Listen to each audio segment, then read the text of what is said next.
Hello and welcome to the Pedders Suspension and Breaks Outer East Football Netball Show, brought to you by Gameface. I'm Adam Miller, and once again alongside me in the studio, Steph Barkers. Good afternoon, Steph. Good afternoon, Aiden. Another great round of action on the weekend. And of course, we have our first themed round, Pride Round, this weekend. We most certainly do. We will be looking into that as we go into this week's show. First of all, we'll be bringing you all the latest news across our competition. Ones to Watch is back. Of course, we highlight some more top performers for the season so far. The Match of the Round preview for this week's Match of the Round between Yarra Glen and Pakenham. We have so many match day interviews from the weekend with Mount Evelyn Vets playing coach Alex Gardner, Emerald's new recruit Laura Gillard, and playing coach of Emerald David Johnson. Our in-studio guest was Healesville young gun Paisley Stock. Plus a chat with Caitlin Bunker, who is the engagement director at Pride Cup. And of course, a huge thank you to Pedders Suspension and Breaks, our partner for the Outer East Football Netball Show for season 2025. Well, making news this week, we have two very important initiatives to mention.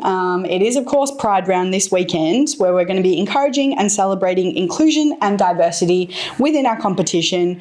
Don't forget as well, all Outer East Football Netball clubs are entitled to a free inclusion education session thanks to Pride Cup. So reach out to me if you'd like more information on that. I can put you in contact with the right people at Pride Cup, and my email will be right there somewhere. It's also National Volunteer Week as well, so please thank a volunteer at your club this weekend for their contributions to your club in our competition, and consider nominating them for a Volunteer of the Month. You can find the link to nominate them on our socials or website. Thanks, Aiden, for being a great volunteer with us. Oh, no worries.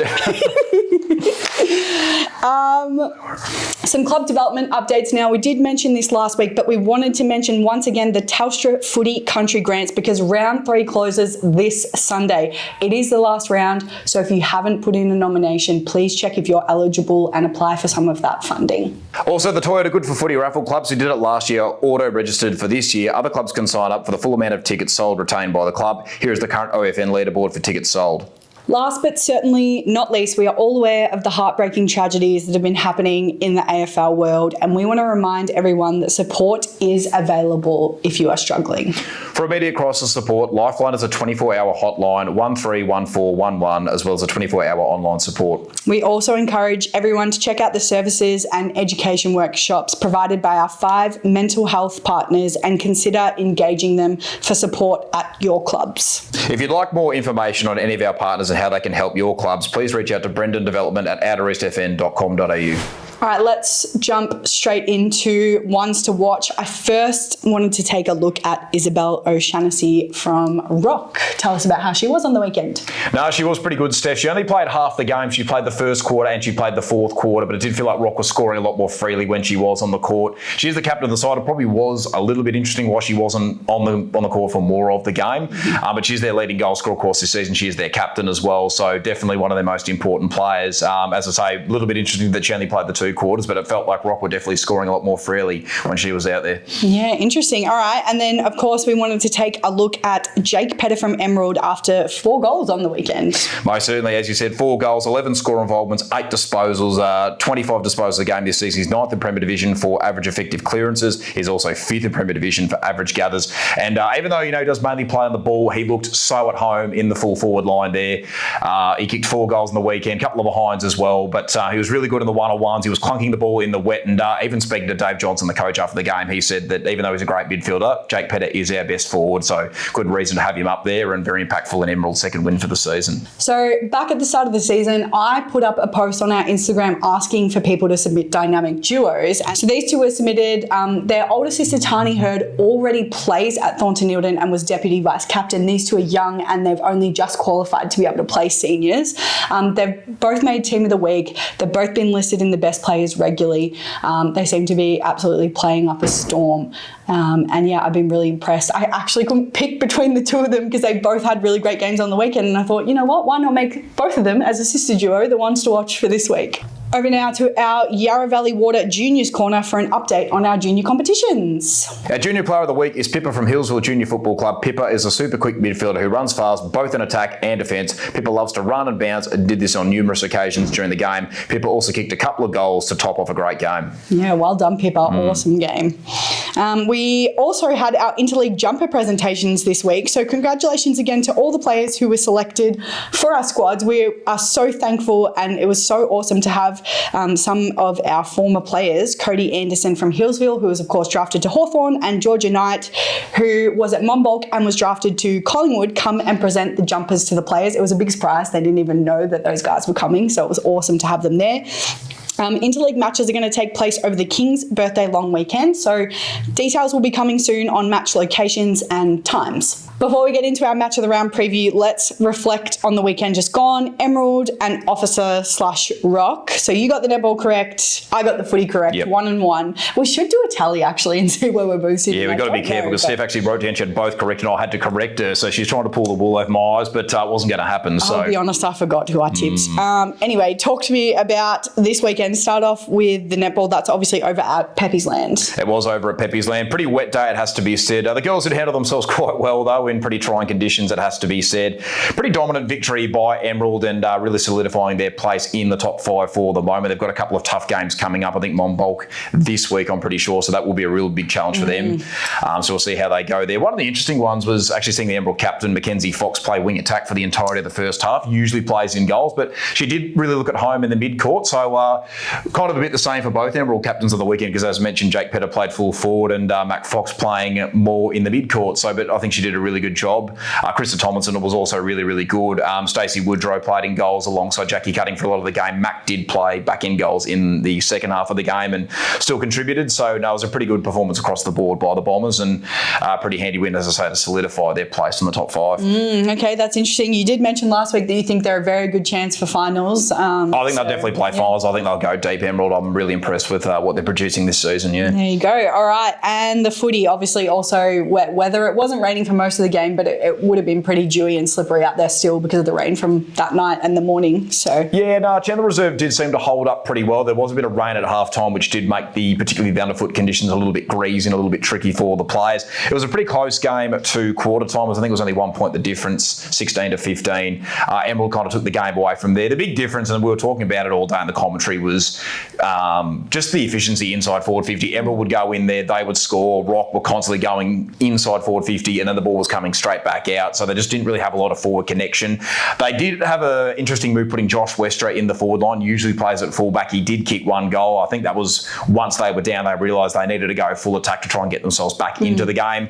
Mark Seedsman had a bit of an almost day. He kicked 2 goals, 3. So if he was a little bit straighter, he could have potentially, had a bag of goals himself, and that might have maybe made things a little bit different. As mentioned, Jake Petter did play forward rather than in the middle, and he did kick 4 goals, had a really good performance. Jordan Donadell was really good through the middle, particularly in the second half. Don't know quite how many disposals he had, but he must have been anywhere between the vicinity of 25-30 and also kicked a couple of goals as well. Stephen Kapanke, unbelievable in the ruck. He absolutely dominated. There was a little bit of miscommunication, I feel like, between him and the on-balls in the first quarter. Probably wasn't quite tapping it to their advantage, but after quarter time, he really seemed to be connecting with them, and that's really when Emerald took the game away. Okay, well, thank you very much for that wrap up. Let's now go into our match of the round preview for this week, which is, of course, Yarra Glen versus Pakenham. Pride, a word that has a lot of meanings this week. Pride Round, celebrating diversity and inclusion, a movement that started right here in our competition. Pride of the Lions, new to Division 1, undefeated and looking for premierships. Pride of the River Pigs, they're up to the challenge and looking to hand the Lions their first defeats of the season. Pride, it's what's on the line. It's the Rochford Match of the Round.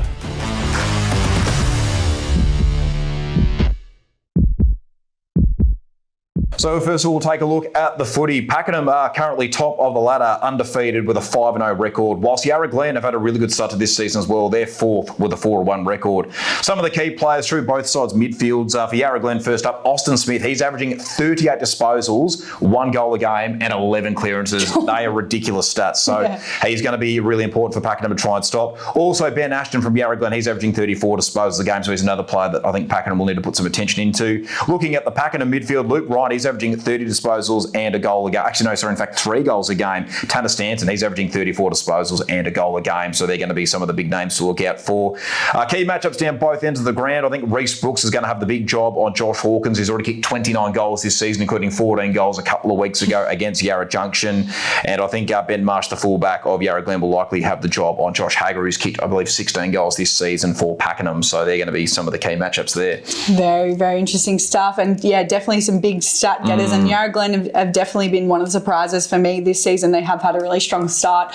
And sincerest apologies to Austin, Ben and Josh, because they have been absolutely copping media fines over the last month because of their performances, and they're about to get some more. So sorry, boys. All right, let's take a look at the netball now. Yep, bit of an interesting one because the way the ladder's designed is exactly the same as the footy. Pakenham once again, top of the ladder, undefeated with a 5-0 record, and Yarra Glen a 4th with a 4-1 record, exactly the same. Some of the key matchups, I think, in the mid-court, you'll see Millie Upper and Charlize Reid of Pakenham go head-to-head with Alana McGugan and Gemma Ryan, so some real star players at both sides there.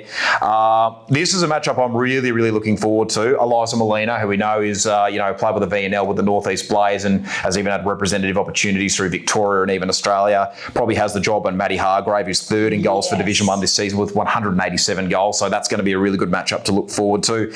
Down the other end of the court, I think Elise Dobson has the job on Charlotte Huddleston, who is the leading goal scorer in Division 1 with 242 goals. So plenty of big matchups to look out through for the day and a couple of interesting games. I'm very excited for both matches, but I am particularly excited for the netball because I do feel like Yarra Glen are a really strong team in the netball. They have been for a while, and then of course they've gotten very close the last couple of years. Prelim last year, grand final the year before. They've got a little bit to prove, and this is a really good test for them. I think Pakenham are probably the cream of the crop at the moment. Absolutely. And so if they could get a win here, at least go very close, then we'll give them plenty of confidence to maybe get the job done that they just haven't quite been able to do the last couple of years. It'll be very exciting. Looking forward to it. Alrighty, let's go with tips then. This one might be one of the more difficult ones. All right, let's start with the footy. Yarra Glen or Pakenham? I think I'll go Pakenham in the footy. I think I'll agree with you, but I do think it's probably going to be closer than some people might think because of how well Yarra Glen have started I think Yarra Glen will put up a good fight for sure, yeah. But yeah, definitely tough to beat Pakenham, especially them having come down from Premier Division and having that experience. The netball, tough. Pretty tough. I still think I'm going to side with Pakenham, but again, I think it should be tight. I think Yarra Glen will put up a good fight, but yeah, I think Pakenham, with the players on that team, going to be a little bit too strong, but I do think Yarra Glen certainly will make a good fight of it. I agree with you. I think I am going to go with Pakenham, but as you say, I think Yarra Glen will be a team that will really challenge them, and they definitely won't make it easy. So no, most certainly. An exclusive local footy hub match this week will be available to all the local footy hub subscribers. That game will be played between Yea and Warburton Millgrove. All right, and last but certainly not least, we always love to get your opinion, so let's take a look at the community predictions for this weekend's matchup. First of all, our footy match of the round between Yarra Glen and Pakenham. The netball match of the round between Yarra Glen v Pakenham as well. Our local footy hub live stream game between Yea and Warburton Millgrove. And the women's football field match between Alinda Ferny Creek and Healesville, the Battle of the Bloods. Since 1950, Pedders have understood that every customer's journey is different, but our solution remains the same, to get you where you want to go as safely as possible. We believe it's not just the destination that matters, but also the journey, and we are committed to creating better journeys for everyone. Alrighty, well, as mentioned at the start of the show, we have plenty of special guests this week, but first and foremost, I had a chat to Alex Gardner, the playing coach of the Mount Evelyn Vets at the footy on Friday night. Well, I'm here tonight with Alex Gardner, who is the coach of Mount Evelyn Vets. Alex, can you tell me a little bit about what's going on here tonight? Tonight's a special night. It's our first home game, and we're really excited to be playing at home after 2 games away. And we've tried to bring the whole club together with the Auskick kids, and they've offered to line up for us tonight as we run through the banner and trying to focus on one whole club, from the youngest player to the oldest club, which is a bit of a theme on the banner tonight. Yeah, absolutely. So tell me a little bit about this banner. Did you just get it because it's your first home game and it is the first opportunity you've had so far this year to play in front of your home crowd? We thought of the banner because we're trying to make vets fun and more about participation and fun, and rather than maybe the end result of winning. Sure.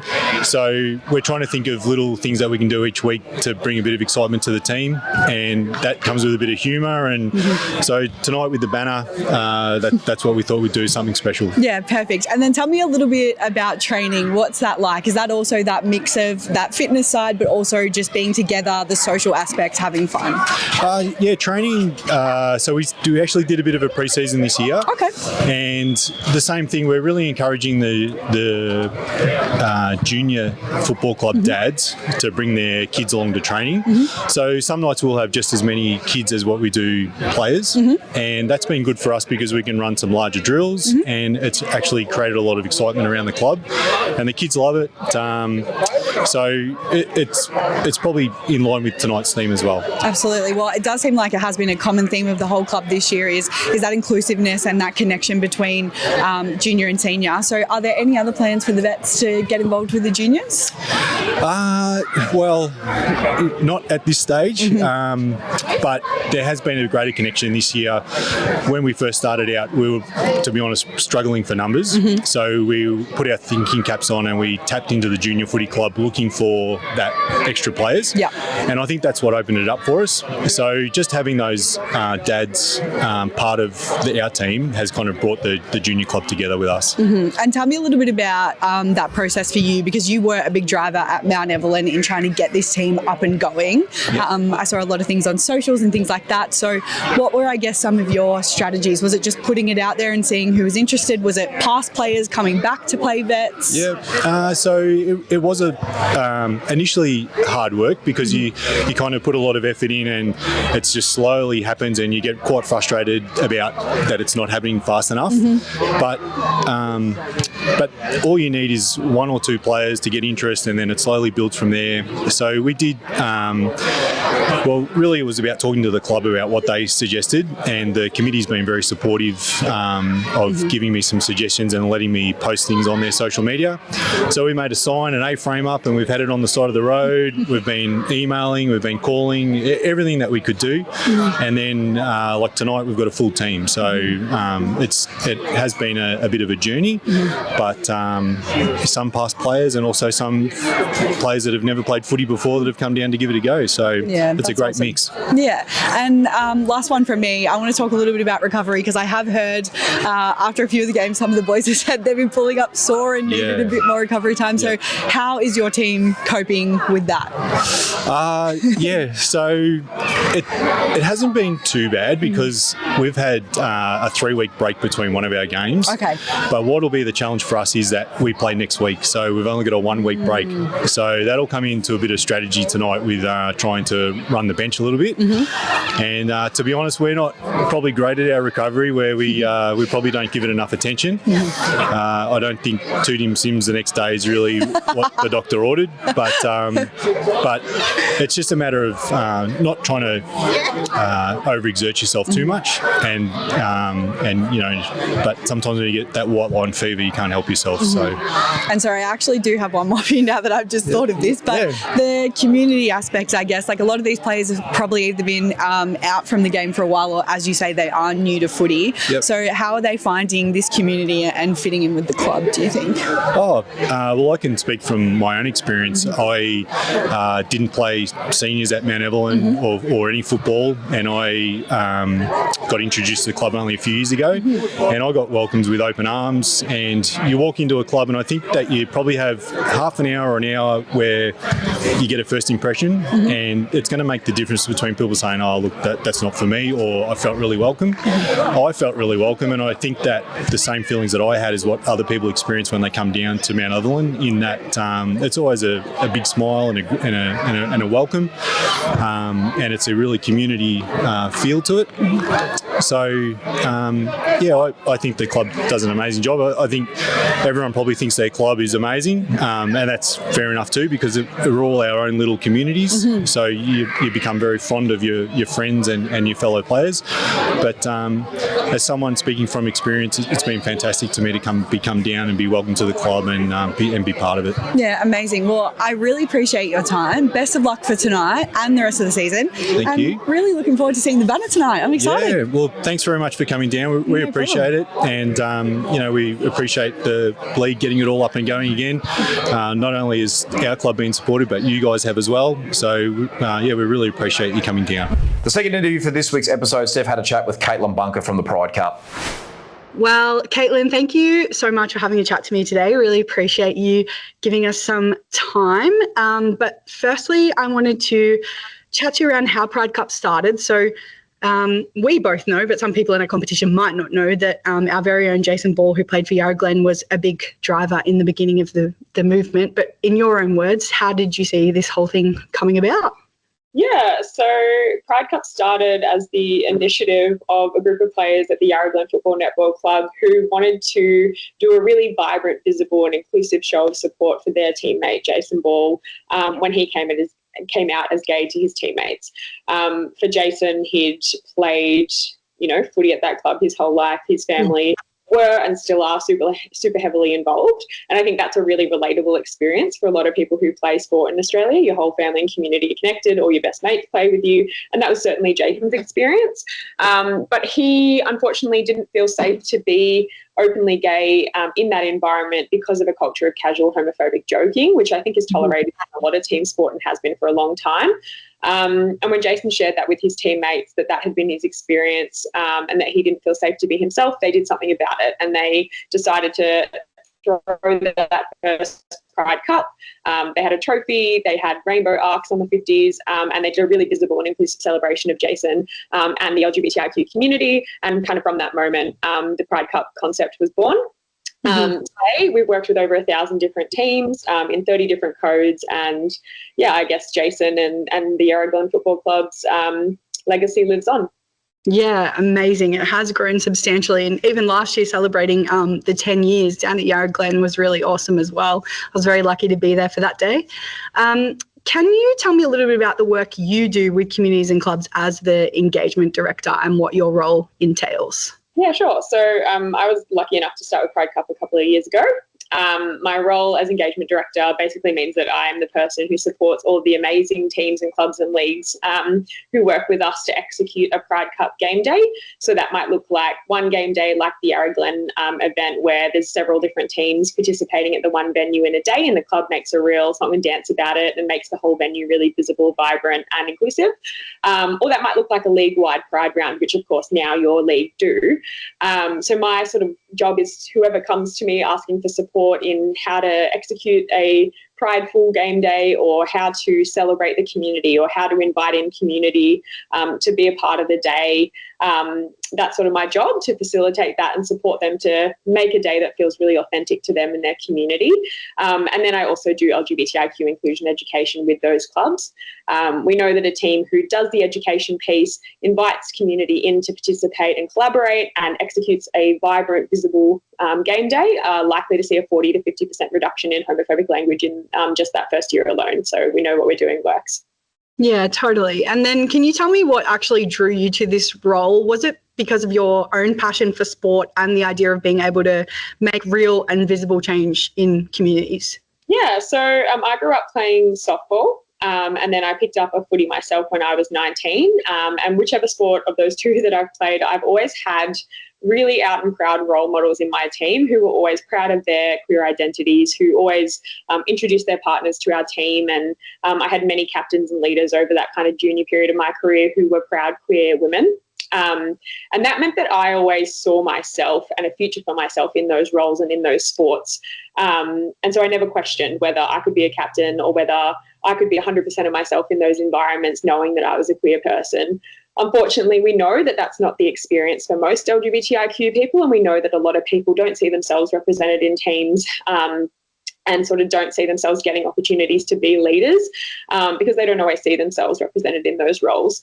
I played footy at the Collingwood Football Club and captained that side for a few years, and now I'm at the Darabin Falcons, who are obviously a really fabulous and inclusive club. And that's, I guess, what makes me so passionate about what I do, because I've always had that opportunity, and some of the best opportunities that I've had have been, as captains of these clubs. And, my wife's been able to present me with my Guernsey in front of my whole team before. My daughter now, Daisy, who's 8 weeks old, she comes into the circle at the end to sing the song with us. And they're really core memories that I've created because my teams have always been so embracing of me. So that's what makes me so passionate about working for Pride Cup and what I hope to see for everyone who plays sport. Yeah, I love that. That's so nice. You mentioned before about the 40 to 50% reduction when, they have a Pride Cup and they engage in those education sessions, which is obviously very important. But part of the survey that I've looked at also said that only 6% of young LGBTQIA plus people participate in team sports because they don't feel safe. So while there's absolutely been progress, would you say there is still obviously more work to do in this space? Yeah, so the Out on the Field study, which was the first international study into the experiences of lesbian, gay and bisexual athletes, found that 80% of people had witnessed or experienced homophobia in sport. That was released in 2015. They redid the survey about 5 years later and found that although in society across the world we'd come a long way, in sport specifically, those numbers hadn't really changed. So we know the problem is still there and that it exists. We also know that we are doing a lot of great work in this space, and there are so many great teams who are becoming more safe and more inclusive, and the numbers tell us that. But again, it's not just about those senior teams, it's about the whole pathway, it's about every team who plays community or social or elite sport, making sure they're taking responsibility for their own environment, investing in education, and making sure that it's also about celebration as well, so that everyone who is queer or LGBTIQ who walks into a community sporting club knows that that's a place for them. So yeah, there's a bit of work to do, I think, still, particularly I think around trans inclusion, and we're having really difficult conversations, on a massive scale at the moment around trans people, and we just want to make sure that we continue to fight for our whole community, not just key sections of it. Yeah, absolutely. In your own mind, what does the future look like for Pride Cup? Are there any goals or outcomes in mind as you guys continue with this movement? Yeah, I mean, I think what we do, we know it works and it's really accessible. So we believe that any club who wants to host a Pride Cup at the community level, who wants that education, should be able to access it. We don't want the sort of financial constraints of a community sporting club to limit them from accessing the tools they need to create a safe environment. So, we provide that opportunity to any team who wants to participate. And in that, I guess what we're trying to do is reach as many teams across the country as we can with our message and with that support, so that they can take it into their own hands and make sure that LGBTIQ people are celebrated. So what does that look like? I mean, I'd love to see Pride Cup continue to grow. I'd love that to go beyond 1,000. I'd love to see more elite codes take on, the mission and have Pride rounds in their codes as well. And we're starting to see that. The A-Leagues do a really great job.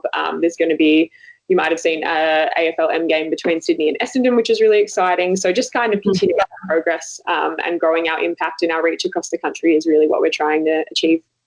Yeah, perfect. Well, we really appreciate it, and we know that you're a great resource for our clubs as well. So, I really encourage any of our clubs, if you're interested in an education session, if you just want resources, Caitlin has been amazing in helping us as a competition with all of that already, but can certainly help you guys as well. So, I really appreciate your time, and thank you so much. Yeah, of course. Thanks for having me, and good luck to all the teams participating in Pride Round for your league this weekend. Another special guest this week, Aidan had a chat with David Johnson, the playing coach of Emerald, after their win over Officer.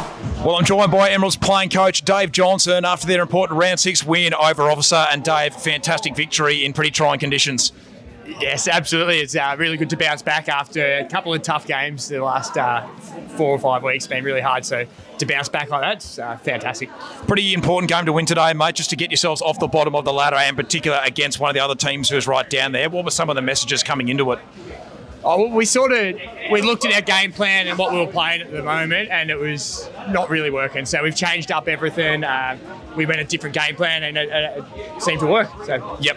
One of the big moves we saw today was Jake Pedders going forward. Didn't really see him attend the centre bounces too much. What sort of made that decision? I think Jake Pedders is probably our best forward. Yep, he's an unbelievable forward. So to push him forward, I think it was a great move. And as helpful as he is on ball, very good forward as well. Yeah, well, it definitely worked there to kick 4 goals. Although we did see him pull up a little bit sore after he kicked the 4th. How's he going to pull up, you reckon? Yeah, he'll be fine. He'll be fine? One of the things we noticed in the first quarter, it felt like there wasn't a lot of connection between Stephen Gapanki and the on-ballers, but it seemed to really improve in the second quarter. Was there any messages at quarter time to just improve that communication between the ruck and the on-ballers? Yeah, well, we knew with their ruckman out being reported that Panky was going to win most tap outs, and I think they were sharking him really well. So the on ball spoke to each other and worked out what they needed to do, and they definitely worked it out well. Yep. Dave, thank you very much for joining us, mate, and good luck for the rest of the season. Thank you very much. Cheers. Okay, well, I am here with Emerald's Laura Gillard after a win over Officer. You're 4-1. You must be pretty happy with how the season started. Yeah, it's very exciting with how the season's starting. The girls are putting in amazing effort each week and at training, and we're all bonding together really well this season. So, yeah. Perfect. And obviously you're at Monbulk last year. They couldn't get a women's team up, so you've ended up at Emerald. Why did you choose Emerald as the club that you were going to move to? Well, Emerald came into the Girls League obviously last season, and I always just looked up to them with their club culture. I've always had my eyes on Emerald, so here I am. Mm-hmm. And you've been playing on the wing, but you've also been kicking a few goals. It feels nice to slot a couple. I saw you got one out there today. Yeah, it does feel nice to slot a couple every few games. And talk to me about some of the connections you've made in this team so far, being a new team. You're now playing with people like Molly Webb, who was obviously incredible last year, kicked so many goals. Who are some of the people that you kind of look up to and enjoy playing alongside? Yeah, no, definitely playing with Molly Webb's a massive thing, and playing against Amber is also really good. I really look up to Amber with how she attacks the football, and just all of the other girls in general. Like, we all have different game styles and we all bond together and play well. So look up to all of them. So let's talk about some of the other girls that came across from Monbulk to Emerald. How do you feel like you're all settling into the club? I think we've all settled in really, really well. We've able to bond with all the Emerald girls, as I've said previously, and it's just made our connection grow a lot stronger too. So the season's looking really good. Yeah, perfect. Well, thank you so much for your time. Really appreciate it, and best of luck for the rest of the season. Awesome, thank you. This week's in-studio guest, it is our week 4 of our Young Guns series, highlighting some of the up-and-comers in our competition, and this week's special guest was Paisley Stock from Healesville. Paisley, thank you for joining us in the studio today. We really appreciate you giving us your time out of your busy schedule. The first question we wanted to ask was how you got into footy, what that journey was like. Did you start off playing in a mixed team, and what made you want to start playing? Cool. Thank you for having me very much. I started playing football 2018 with what got me into football was my sister. I kind of just have always followed what she does from a young age. And so she wanted to start playing, so I jumped on and started playing as well. And it was an all-girls team under 12s. And just ever since then I've just loved it. And that's that pretty much. Yep. Let's talk about last season. You had quite the busy schedule in a playing mix of under-16s and senior football at Healesville, as well as in the under-16s Eastern Rangers team and under-16s Vic Metro squad. How did you find it balancing different teams and styles of play? I loved it. I loved the busy schedule. It was just fun. I miss playing 2 games a week, if I'm being honest with you. It's kind of tricky not playing 2 games, but I loved it, and just being able to have that and play with so many groups and stuff was just awesome. And what do you think you've learned or improved on since you've been a part of the Eastern Rangers program? Just everything, even just the basic skills and the way the game actually rolls through when you're playing at a high level, and the speed of the game. And Eastern's really good with keeping us preparing us for a higher level of football. And even just with the nutrition and recovery, you realise how important it actually is. And so that's been really, really cool to learn, and just get to know all of that stuff. What's your favourite pre-game meal, whether that's day or dinner the night before? I feel like I have to have pasta the night before. Carb loading, always. I feel weird if I don't have pasta the night before.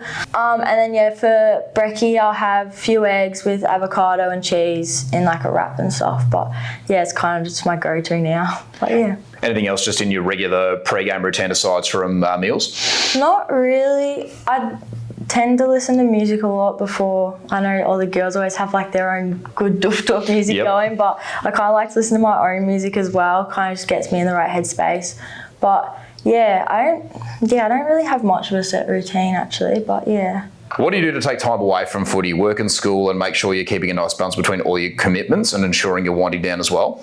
Look, it's definitely tricky to get time away from work and footy. I feel like when I have footy, I don't have work, and then when I have work, I don't have footy. So it kind of just, it doesn't all mix too well. But when we do get the odd free weekend, it's really nice, and we have a joint up at Lake Eildon that we spend a fair bit of time up where we can, and fish and just cruise along the lake and all that, and it's good fun. Yep. So, Who at Healesville and who at the Eastern Rangers inspires you the most, and why? From Healesville, I definitely have a few. I think definitely my older sister Ishi, who I mentioned at the start. She's just just with everything. She was at Rangers as well, and yeah, she just inspires me in so many ways, just the way she goes about things. And then a few other girls from Healesville is Em Hay and Ali Bryan. They're kind of like second mums to me as well. And yeah, I wear Em Hay's number now, so very, very grateful for that. And yeah, and at Eastern, like honestly, all the girls just inspire me. I think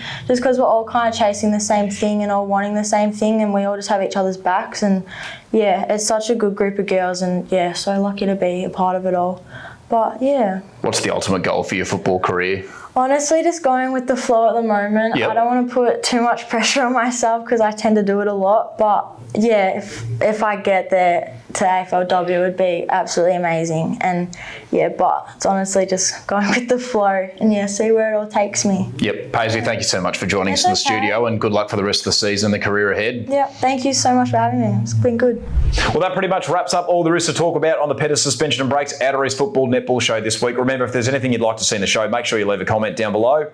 Steph, thank you again for joining me in the studio. No worries at all. Looking forward to this weekend. Most certainly. For all the viewers out there, don't forget to get your game face on.